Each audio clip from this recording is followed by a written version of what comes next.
Okay, so in this video, I'm actually going to sort of walk you through how to start putting all this together. Now, I'm totally ad-libbing this because I don't even have a design in my head at this point to go from. But hopefully you have a design, an idea sort of solidified, um, and you've gathered up different resources of vector artwork, and you're ready to put your image together. I also have a font folder here. All right, now a lot of times, let me open this up real quick. A lot of times when you download a font, you will get one file, like right here. It's a TTF. Okay, so that's obviously your font file. Sometimes, if there's more than one style of font in there or more than one file, they will, when you get it downloaded, it will come in a folder, and all you have to do is open the folder, scroll through here, figure out which version that you want to use, and then click on that and install it. Try to remember the name of it too. IronWriter. Okay, awesome.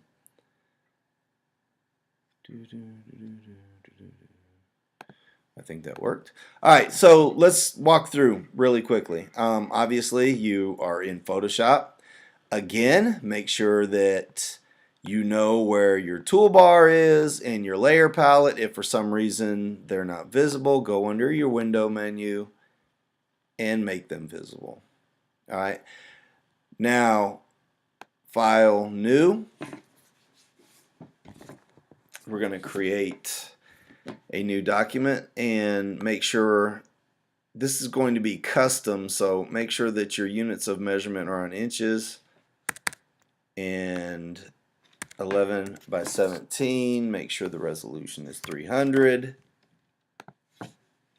And here is our t-shirt. Again, right away before you begin working, File, Save As, Name, and save that. So let's see, Glorious, wow, horrible.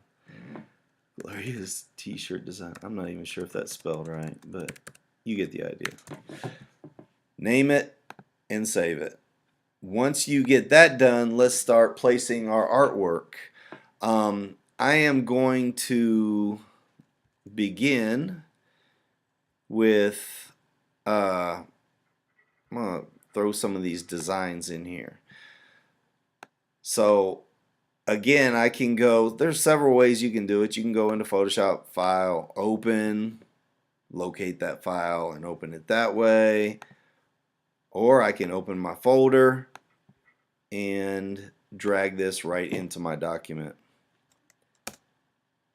and place it.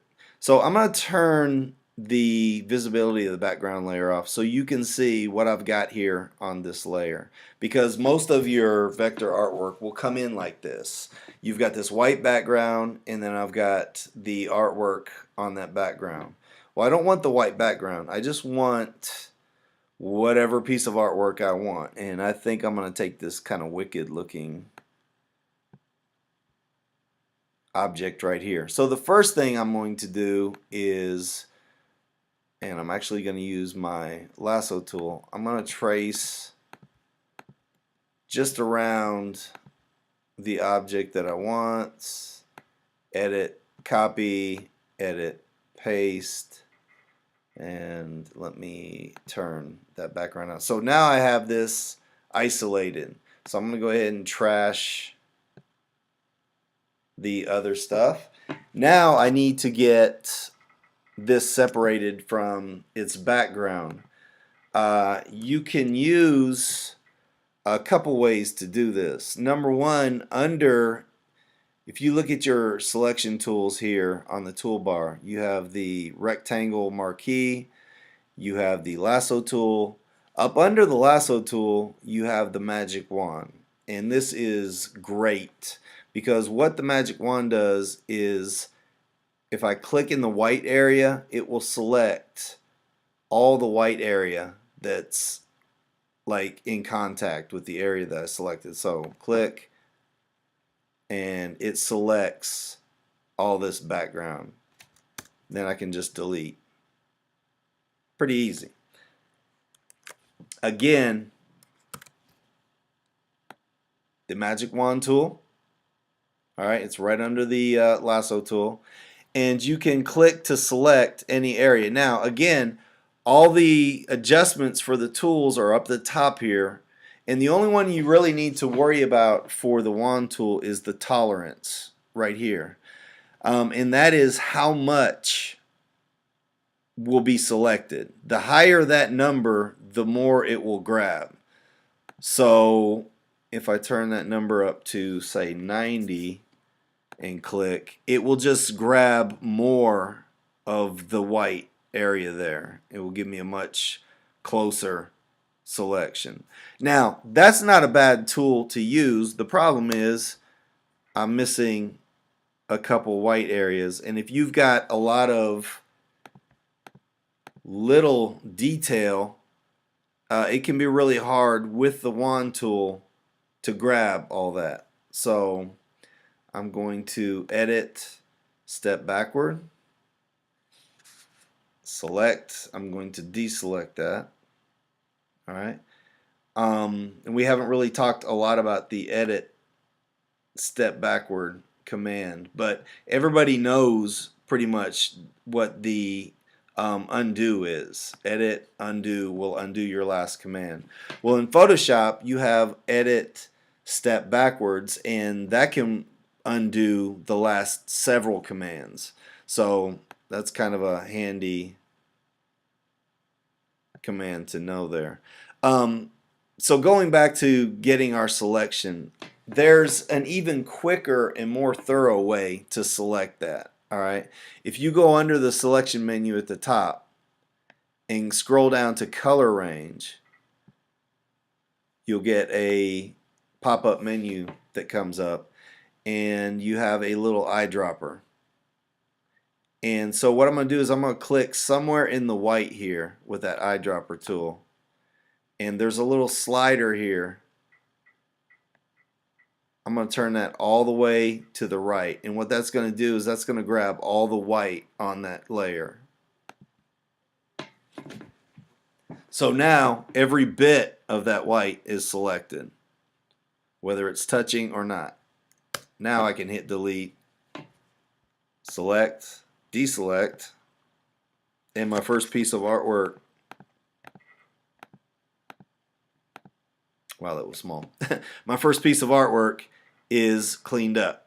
So again, once you're done with your tool, go back to the mover tool. I can move this around, edit, transform scale. I'm going to make it a little bit larger, and again, I'm just sort of putting this thing together very quickly. So I'll put a piece at the top. I can drag that layer down to the little icon right next to the trash can here and make a copy.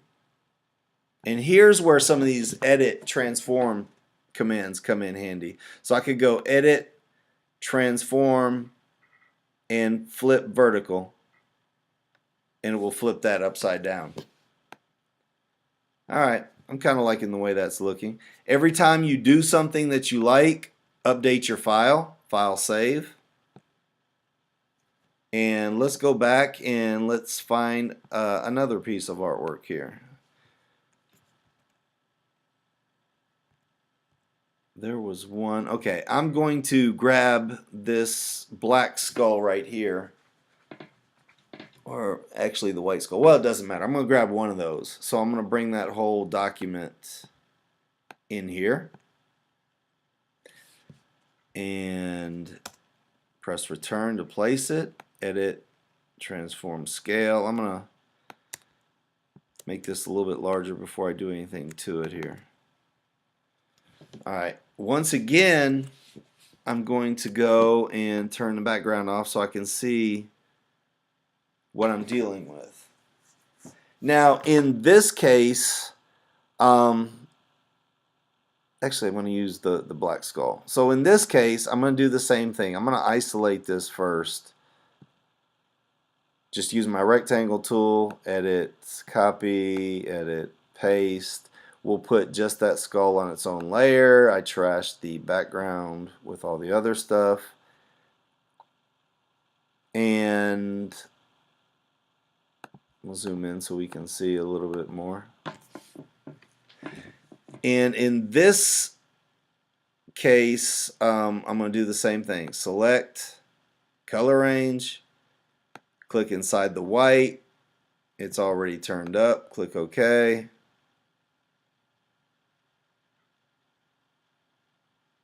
And delete. Select, deselect. Now, this piece of artwork, let me turn that background back on, has some watermarks here. So what do we do about that? Well, there's a couple things that you can do. I can zoom in very carefully and go to my paintbrush tool, select black as my foreground color, because that's what I'm going to be painting with. So I've got the brush tool, select the black as the foreground color. I'm going to adjust the size of this brush down a little bit. And I'm going to leave the flow at 100% for right now because I'm just wanting to basically paint out some of that. And I'm actually going to soften up my brush here and adjust the size a little bit. So you can just go back over a lot of this stuff and paint over it, like there's some right here. If it's not too bad, this is an easy fix. Ooh, good gravy. Alright, so adjust my brush size back down. Okay, so you get the idea. And that's your brush tool. View, fit on screen. Let's see what we're working with here. Okay, so again, edit, transform. Let's make this a little bit larger. And place it. And so now I've got kind of a design coming together here. File, saves. Not a great design. This is why you really want to find a really good design, or come up with a good design before you start working, so that your layout and everything is looking good. But that's basically how you're going to get your images together. Let me very quickly see if I can throw some wings maybe on this. Double click to place it, edit, transform, scale, and I'm going to grab the black wings. Now, as I'm working, if some of these layers kind of start getting in the way or bothering me, I can just turn off the visibility while I'm working. They're still there, but now I can kind of just focus on what it is I want to see. Again, I'm going to turn off the background, and I'm going to speed this up a little bit. These are all the same steps. I'm going to try to isolate these black wings.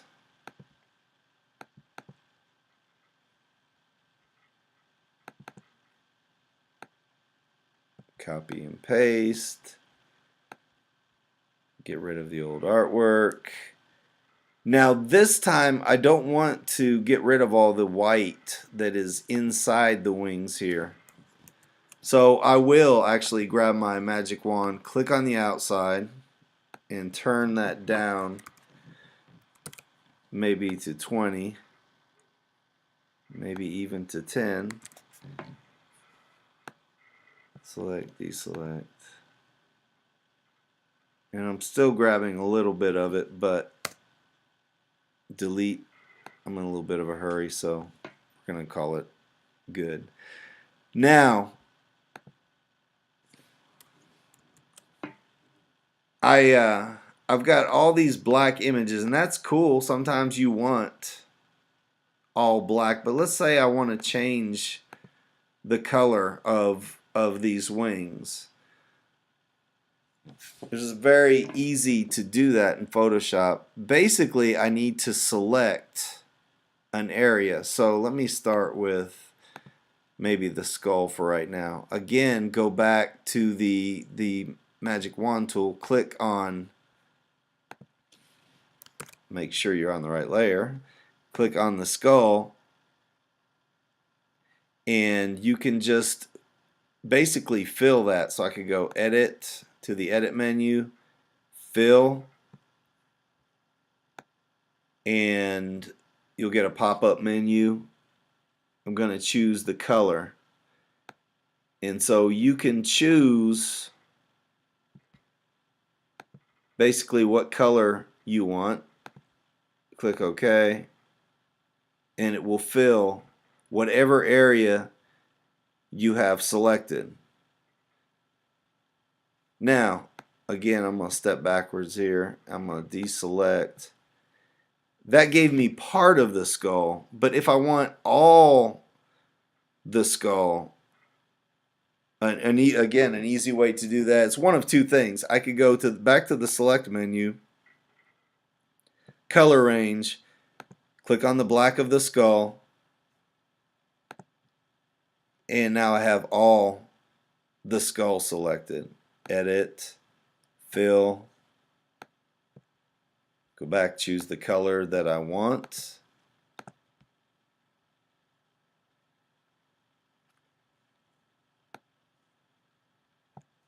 Okay, so you have that. There is another way, and I'm going to throw that at you real quick. If I have an object that's on a layer, like I have this skull right here, and there's nothing else on the layer, you can tell because the checkerboard pattern is visible, you can go to your rectangle tool, create a selection around that object, get off the rectangle tool, go back to your mover tool. Now, if I press any of the arrow keys on my keyboard here to nudge this selection, the selection will collapse to the object. So again, create a rectangle with your rectangle marquee, go to your mover tool, and then nudge your selection with any arrow key, and it collapses that selection around your object. Again, go back to the edit fill,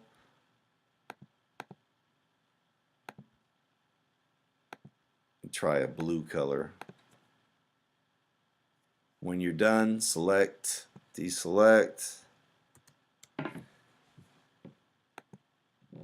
So now I have a blue skull. I'm going to put the wings under the skull, so I will drag that layer behind the skull. Edit, transform scale. I'm going to do some work with the scaling right there. That's kind of interesting.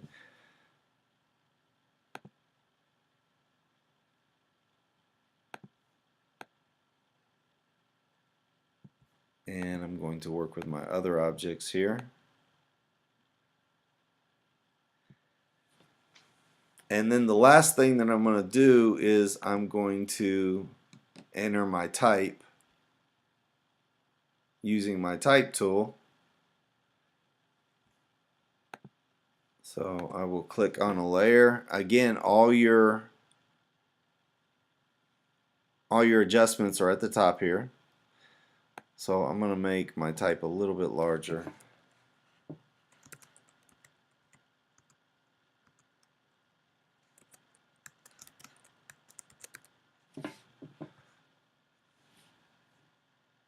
once you enter your type, let's see if I can, what was the name of that font that I downloaded?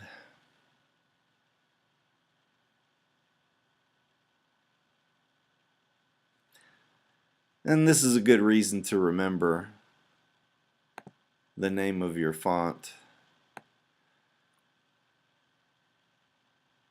But I'm going to scroll through here very quickly and I'm going to find a font that works and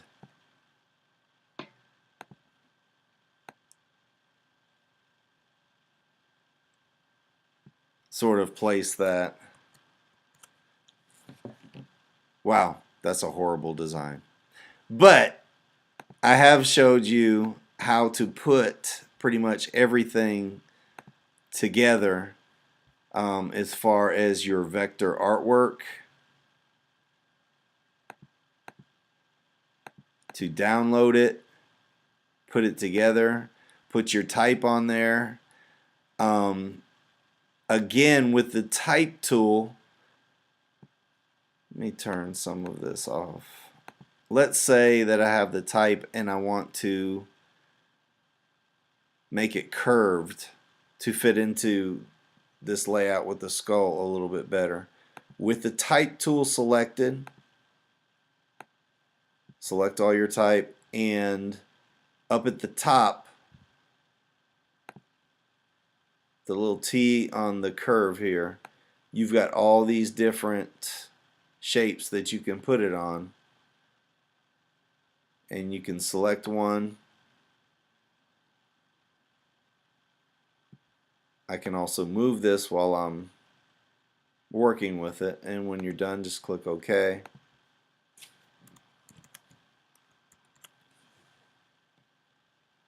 And got your type done. Now, again, this is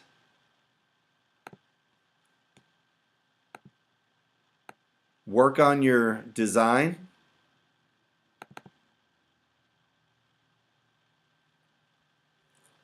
Use as many layers as you need.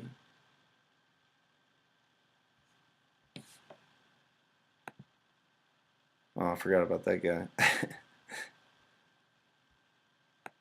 So for this one, I've got several layers, and I've got extra layers here of objects that I didn't use in my final art. This is another point that I was making about the keeping things in groups. But that's the basics of how to put this together.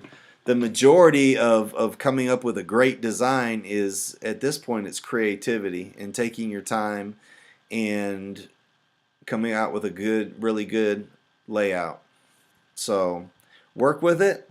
When you're done, submit it on Blackboard, and hopefully we'll get a chance to put these together.